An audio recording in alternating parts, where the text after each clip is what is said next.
धन्यवाद। श्रीमती गायत्री राजे पवार,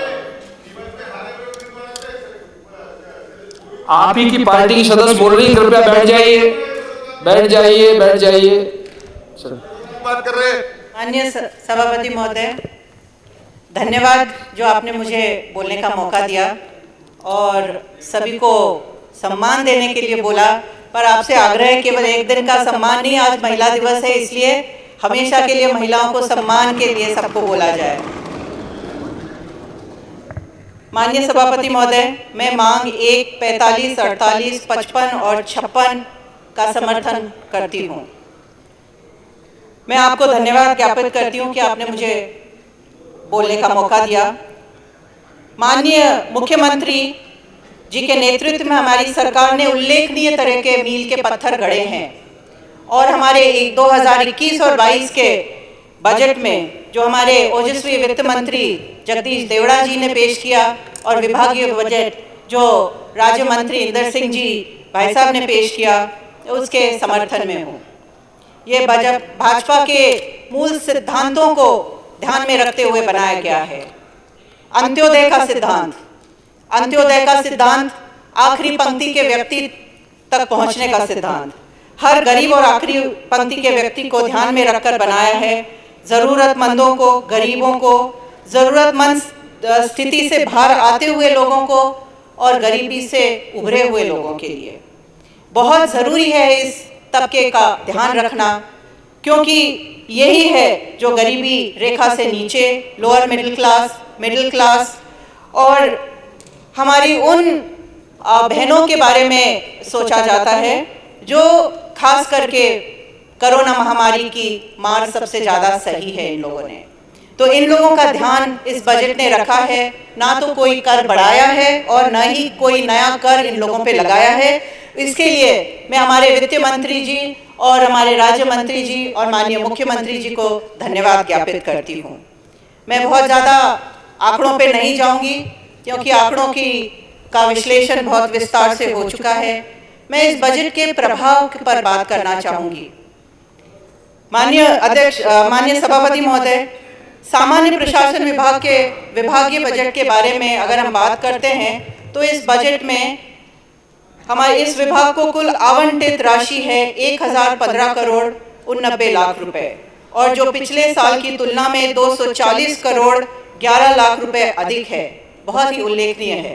माननीय अध्यक्ष महोदय, मुख्यमंत्री और मंत्रियों के स्वेच्छा अनुदान के बारे में अभी काफ़ी चर्चा हुई, पर अभी जैसे जीतू भाई ने बोला कि विधायकों की स्वेच्छा अनुदान नहीं बढ़ाई गई, पर मैं मानती हूं कि अगर मुख्यमंत्री की स्वेच्छा अनुदान बढ़ाई गई है और मंत्रियों की बढ़ाई गई है तो अपने आप विधायकों की कहीं ना कहीं बढ़ी है, क्योंकि हम विधायक माननीय मुख्यमंत्री जी के पास अपने स्वेच्छा अनुदान की चिट्ठियां भेजते हैं, मंत्रियों के पास भेजते हैं। मंत्रियों की तो दुगनी कर दी है, 20,000 से लेकर 40,000 की है। और जो मुख्यमंत्री जी के पास चिट्ठियां जाती हैं, जैसे सिसोदिया जी ने बोला कि बहुत बार तो दूसरे दिन सैंक्शन हो जाती हैं। मेरा व्यक्तिगत एक्सपीरियंस ये रहा है कि मैंने महीने में कम से कम 10 चिट्ठियां लिखी हों तो 9 चिट्ठियों को ये स्वेच्छा अनुदान माननीय मुख्यमंत्री जी की तरफ से जरूर मिलता है। भले ही वो 15,000 से शुरू हो, 2 लाख रुपए तक मिलता है, पर मिलता जरूर है। मेरे क्षेत्र में मैंने ऐसे व्यक्तियों को ये मुख्यमंत्री स्वेच्छा अनुदान दिलवाया है जो बच्चे जिंदगी भर डायलिसिस पे हैं, जो किडनी ट्रांसप्लांट के लिए रुके हुए थे, उन लोगों को स्वेच्छा अनुदान से देकर, मदद देकर हमने बच्चों को नई जिंदगी दी है, बुजुर्गों को नई जिंदगी दी है। और ऐसे परिवारों को जिन्हें मालूम नहीं होता है कि वो अपने परिवार का भरण पोषण कैसे करेंगे, बड़ी बीमारी की आपदा में इस अनुदान ने बहुत ही फायदा पहुंचाया है। तो मैं इस सामान्य प्रशासन विभाग की इस योजना को बजट में उचित स्थान देने के लिए मैं सभी को बहुत बहुत साधुवाद देती हूँ। माननीय अध्यक्ष महोदय, सड़क दुर्घटना के लिए और गंभीर रूप से घायल दुर्घटना में जो होते हैं उनके लिए भी अभी चर्चा हो चुकी है, इसलिए मैं फिर से नहीं दोहराऊंगी, पर उनके लिए भी प्रावधान रखा है, उसके लिए मैं बहुत बहुत धन्यवाद देती हूँ। माननीय सभापति महोदय, स्वतंत्रता सेनानी और मीसाबंदियों के सम्मान निधि को भी 25,000 रुपये प्रति माह जो हमेशा से उनको मिलती थी उसे यथावत रखने के लिए भी मैं बहुत बहुत धन्यवाद देती हूँ। माननीय सभापति महोदय, इस सरकार के नर्मदा घाटी विभाग द्वारा 5,66,000 हेक्टेयर क्षमता की 13 सिंचाई परियोजनाएं पूर्ण कर ली गई हैं तथा 12,92,000 हेक्टेयर की 33 सिंचाई परियोजना पर कार्य जारी है। पूर्व में जारी परियोजना के कार्य प्राथमिकता से पूर्ण किए जा रहे हैं। वर्ष 2021-22 में 13 निर्माणाधीन परियोजना के कार्य पूर्ण करने का लक्ष्य भी है। इन परियोजनाओं से लगभग 1,75,000 सिंचाई क्षमता निर्मित होगी, जो बहुत ही उल्लेखनीय है, क्योंकि हमारे किसान भाई हमारी एक बहुत ही अहम जिंदगी की कड़ी हैं और जब उनको सिंचित खेत मिलते हैं तो वो एक अलग तरह का उत्पादन दे सकते हैं, उनकी जिंदगी बहुत ही अलग हो जाती है। हमारी सरकार ने ये किया है। जल भंडारण हेतु नवीन बांधों के कार्य भी प्राथमिकता से चल रहे हैं। आत्मनिर्भर मध्य प्रदेश के रोड मैप के अंतर्गत नर्मदा कछार में 2.85 मिलियन एकड़ फीट जल भंडारण हेतु 10 परियोजनाएं लागत रुपए 22,081 करोड़ रुपए के निर्माण हेतु निविदा आमंत्रित की कार्रवाई प्रचलन में है। वह परियोजनाओं के निर्माण में 225 मेगावाट विद्युत उत्पादन भी होगा।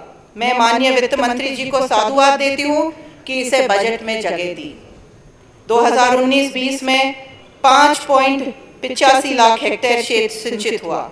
2020-21 में 6.50 लाख हेक्टेयर क्षेत्र में सिंचाई सुविधा उपलब्ध कराने हेतु नहरों में जल प्रवाह जारी है और वर्ष 2021-22 में रुपए 3,680 करोड़ का बजट प्रावधान किया गया है। वो लाखों हेक्टेयर क्षेत्र को सिंचित करने में मदद करेगा। इसके लिए मैं आपको खासा धन्यवाद देती हूँ।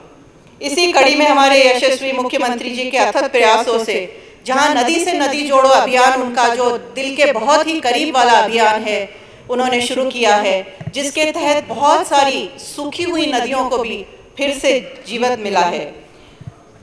उस जल के सदुपयोग के लिए माइक्रो सिंचाई परियोजनाओं को प्राथमिकता से क्रियान्वयन किया जा रहा है। इस योजना में नर्मदा नदी से उस पर निर्मित बांधों, इंदिरा सागर, ओंकारेश्वर जलाशय से दबाव युक्त पाइप प्रणाली पद्धति से उन क्षेत्रों में भी सिंचाई हेतु पानी उपलब्ध कराया जाएगा जहां भौगोलिक दृष्टि से फ्लो इरिगेशन पॉसिबल नहीं है। मैंने आज मेरा ध्यान आकर्षण जो उठाया था वो इसी क्षेत्र में था। मेरा क्षेत्र भी भौगोलिक दृष्टि से बिल्कुल टोपोग्राफी ऐसी है कि वहाँ पर फ्लैट टोपोग्राफी है, तो वहाँ पर सिंचाई की ये योजना मिलने के लिए आज ही माननीय मुख्यमंत्री द्वारा और माननीय राज्य मंत्री द्वारा स्वीकृति प्रदान की गई है, तो मैं उनको भी बहुत बहुत धन्यवाद देती हूँ। माननीय सभापति महोदय, मेरे गृह जिले में माइक्रो सिंचाई परियोजना के तहत कम से कम 241 गांवों में असंख्य किसानों को सिंचाई सुविधा का लाभ मिलेगा। कृषि उत्पादन में भी बढ़ोतरी होगी और असंख्य किसानों को इसका सुविधा मिल रहा है और खतरे से नीचे गए हुए वाटर लेवल भी उससे सुधरेंगे। नर्मदा शिप्रा बहुउद्देशीय परियोजना के तहत ओंकारेश्वर जलाशय में 15 क्यूमैक्स जल उद्वहित कर उज्जैन जिले को 2 तहसीलों तराना तहसील में 26,372 हेक्टेयर क्षेत्र में और शाजापुर जिले में 2,728 हेक्टेयर क्षेत्र को मिलाकर कुल 30,000 हेक्टेयर क्षेत्र में सिंचाई प्रस्तावित है। साथ ही मक्षी, शादापुर, तराना, झांगरिया, घटिया व गुराड़िया बुजुर्ग में भी पेयजल और उज्जैन जैसी नागदा में भी औद्योगिक फैक्ट्रीज को भी हमने पानी प्रस्तावित है।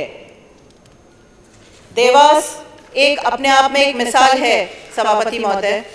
देवास में पेयजल का संकट इतना गहरा हुआ था कि लोगों को पलायन करना पड़ रहा था। ये माननीय मुख्यमंत्री जी की दूरदर्शिता थी, जो उन्होंने नर्मदा को शिप्रा से जोड़ा और शिप्रा से पाइपलाइन से पानी देवास तक पहुंचाया। एक स्थिति ऐसी थी देवास में जब लोग पीने का पानी खरीद कर पीते थे, और आज बहुत गर्व के साथ यहाँ खड़े होकर मैं बोल सकती हूँ कि माननीय मुख्यमंत्री जी के प्रयासों से, स्वर्गीय तुकोजीराव साहब के प्रयासों से आज देवास में नर्मदा लिंक योजना के तहत हम रोज पानी दे पा रहे हैं और ये इसी योजना के तहत है। और इन योजनाओं को आपने सम्मिलित किया, उसके लिए मैं आपको कोटि कोटि धन्यवाद देती हूँ। महिला एवं बाल विकास बहुत ही महत्वपूर्ण विभाग है माननीय सभापति महोदय। बालिका और महिलाओं के लिए सरकार की तरफ से यही एक विभाग है जो उनके संरक्षण व सहायता के लिए महत्वपूर्ण योजनाएं क्रियान्वित करता है।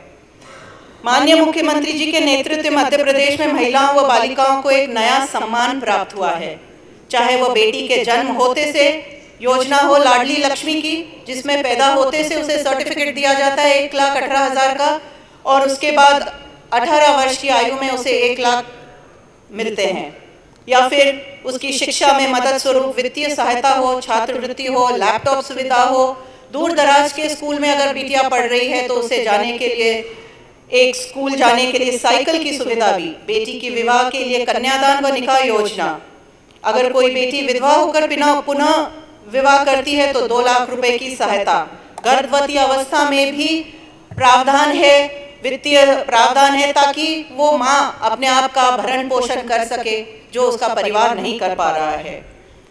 इसी तरह से मातृत्व अवकाश जो 6 महीने की छुट्टी एक महिला को मिलती है, वो डिलीवरी से पहले हो या बाद में हो, वो उसका चॉइस है। ऐसी महत्वपूर्ण योजनाओं को इस विभाग द्वारा संचालित किया जाता है और इन्हें यथावत रखा गया है, उसके लिए मैं बहुत धन्यवाद देती हूँ।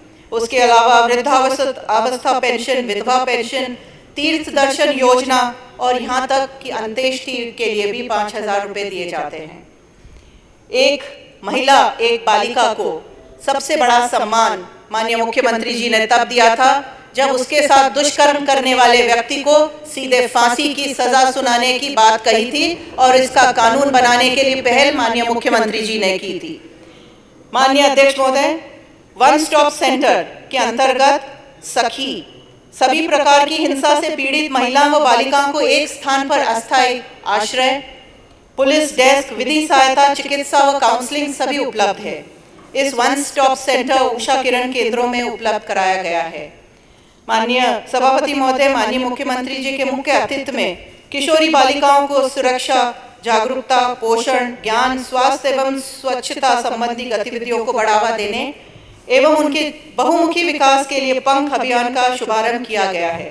पंख शब्द में बालिका के संबंध में सभी आयामों का समावेश है। एक स्वस्थ समाज की परिकल्पना के आधार पर प्रत्येक बालिका को सशक्त एवं संबल जीवन की आधारशिला रखने हेतु पंख अभियान बेटी बचाओ बेटी पढ़ाओ कार्यक्रम के अंतर्गत है।